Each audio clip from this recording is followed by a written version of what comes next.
Sugar pie, honey bunch. You know that I love you. I can't help myself. I love you and nobody else.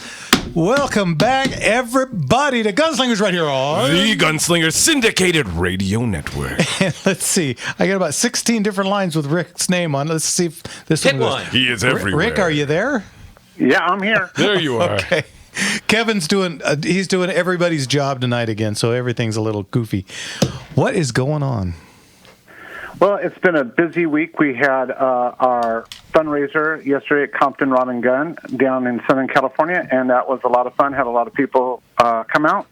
Some firearms got auctioned off, and some other things happened that were pretty good, so that raised a bunch of money for lawsuits, so that was good news. Very good. And then, but I have a question. You guys always have these cool questions, so I have a question for you guys that I used yesterday when I spoke at the Republican Assembly. Hook us up. So in 1791, when we got the Bill of Rights, how many original amendments did we start off with before we got down to the final 10? Ooh, that's a fair question. The original Bill of Rights. Original Bill of Rights. I want to say 2. First and second. It was 200. Oh, 200. I was a little missed it short. by that I was much. a little short on that too in my head, but yeah, wow. Yeah, 200. and so they whittled it down to 39. And one of the things that people were shocked was when they whittled it down to 39. I know, Jeff, you and I've had this discussion before, but I always argue up in the Capitol, the First and Second Amendment were designed to be bookends. They were designed as an original amendment. And from the time that there was 200 amendments to 79, down to 17, all the way to the final 12 that got submitted that became the 10. Up until that final 12, the First and Second Amendment were the First Amendment. Hey. They were one and the same. One and the same, yes. And it wasn't until Congress moved it. But the word shall not be infringed applied to everything from the start of the first to the end of the second, and the two go together. And so people were really taken back when I said, could show them all the things that the governor has done to try to wipe out the first and the second because he has to, because they're so closely integrated. That's why people have to fight for it. So a lot of people there, they seem to really like the speech, so I've been asked to go give that a couple other places, so I'm looking forward to doing that between now and going back up to Sacramento. But that was a really good time, and that's about all that's going on this week. Next week we have some competitions starting back up, and some really cool things, and I'm trying to get a guy on to talk about maybe being on the Olympic team for a small island nation. And so I'm hoping to get that solved this week and get him on to talk to you about that. So Awesome. Okay. Wow. So All right. Well, does this mean you're trying to get out? Get out early? No. I'm here to talk with you guys. Okay. Just questions. Hopefully we'll have answers. Not a lawyer, but You know what? I ran into some people. I was out and about in my community, and I live out in Loma Linda, Redlands area, and a lot of people out they were asking me what I do, and I work with guns. I'm on a gun radio show, and they brought up your show, Rick Travis, and they were saying how much information you get out there, how your show, The Firing Line, and just want to say thank you for always working with us, even though you've got so much going on and you do so much. Thank you for always helping us out over here and keeping us afloat and everything going on over there. But yeah, I got some high praise of you, so thank you very much. So let's give them a complete plug. Rick, when are you on, and what's the station? I'm on KTIE out in San Bernardino, and that's on 1 o'clock on Saturdays. Okay, so you guys tune in. You guys get a taste of him over here. So make sure you jump over there and get the whole bite. That's Go it. ahead. Well, I have to tell you guys the same thing I told them yesterday when I went to speak. This is the place I get to come every week and be amongst friends, because the vast majority of the time I am the one or two guys in the sea of enemies. And I look forward to my Sunday nights with you. I tell my family we ain't doing family dinner unless it's something really huge. And I've talked to Jeff beforehand, because this is a therapeutic.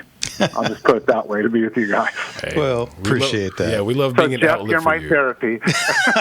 Yeah, that's going to cost you a nickel. Oh, man. Yeah, I've been going through the Firing Line magazine that everyone should be getting and going through every month. I mean, if you guys haven't been diving into it, you guys are missing out on so much good information. And sometimes you even get to see an ad or two for this old show and this old auction. But no, and Rick actually has his own articles in there that are chock full of great information. He had some great ones about the other month about, I think the deer one was in there last month, and some great recipes too, folks. I mean, they touch on all the bases out there. So you guys are missing out. That's great, Jimmy. You brought up something I can tell you. So on deer, we got word from Janice Hahn's office there in L.A. County that the Catalina Conservancy has applied for permits to eradicate the deer. Okay. Well, okay. And so that means that the licensed professionals will probably be able. Are they going to open it up to? How are they going to open this up? Let's say. No, they're not. It will be. They'll be paying for a group called White Buffalo out of, I believe it's Connecticut, to come out and basically wipe all the deer out. Wow. Well, which is really sad when you think about. I was going to say, what is their thinking behind this? Yeah. Well, evidently to them, deer are what's ruining the island. They want to take, on one side of the mouth, they say they want to take the island back to what it was like I guess 500-600 years ago.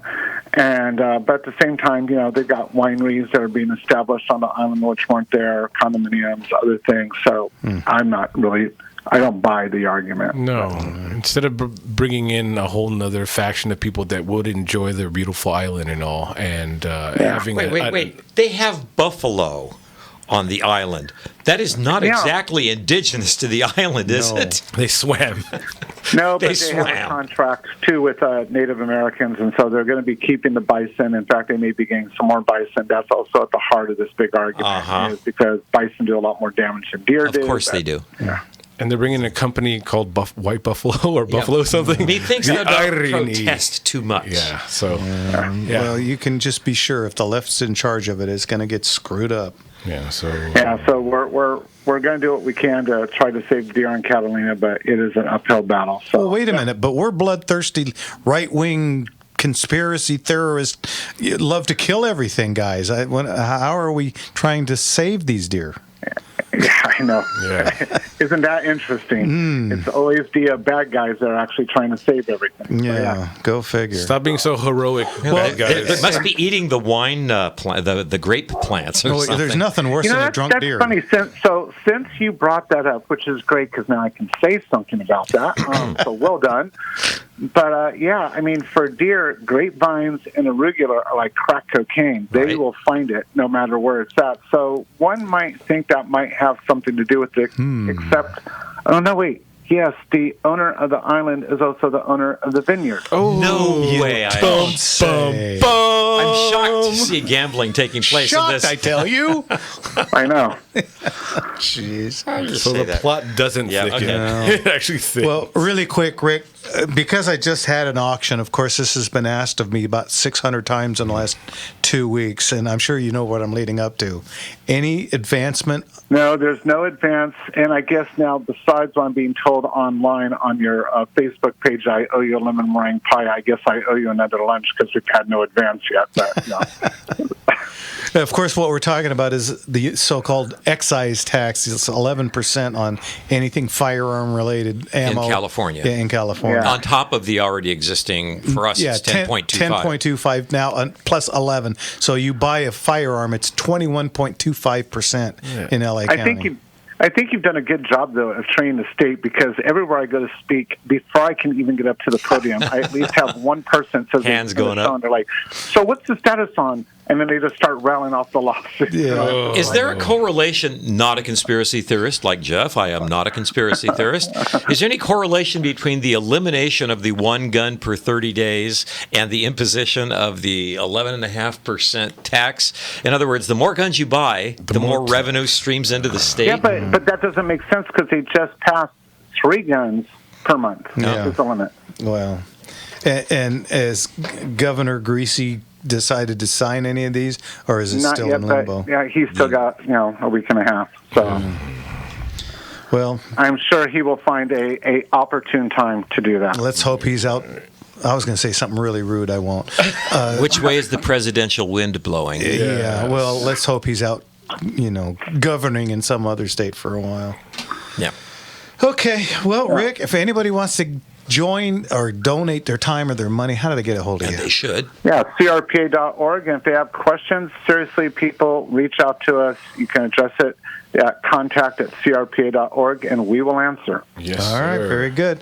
And I'll be looking forward to that lemon meringue pie. Ooh, leftovers travel. Yep. And again, folks, don't miss Rick's show Saturdays at 1 p.m. KTIE, the firing line. He's Thank you again. very much. He is. You guys have God bless you. Brooke. bless. What you need on that show is a little levity. Maybe you should bring in me. Hey, you know what? If you're offering, I will do that. That would be fun.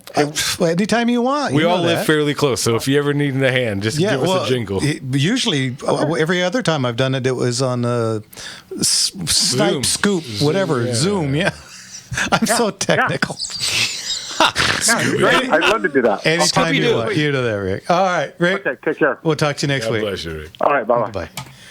Zoom? Is that what it is? I think so. What did I call it? Skype. There's Skype. There's Zoom. There's so many of them. I don't know. It's something from Terminator knowledge. What do I know? Skynet. And speaking of the Terminator, let's get to Linda in Burbank really quick. Linda, we got about 30 seconds. Go ahead. Go ahead, Linda. Yeah, I know you guys want Chad Bianco, for the next governor. The problem we have is this jungle primary that Schwarzenegger put into place. Yeah. I'm not saying nobody votes for Bianco, but the problem is this jungle primary where everybody just runs all at once. Oh, I know. Well, luckily for us, he's running second. So with the jungle primary, even with that, he would be in it right now, as the polls indicate, because he's running very close to the number one, which is some lady I've never heard of. So it would be between him and her.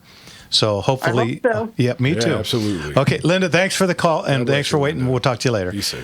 All right, guys, you're listening to Gunslingers right here on The Gunslinger Syndicated Radio Network. And when we get back, it's phone calls. What's that number, Jim? Call in at 866-870-5752. Again, 866-870-5752.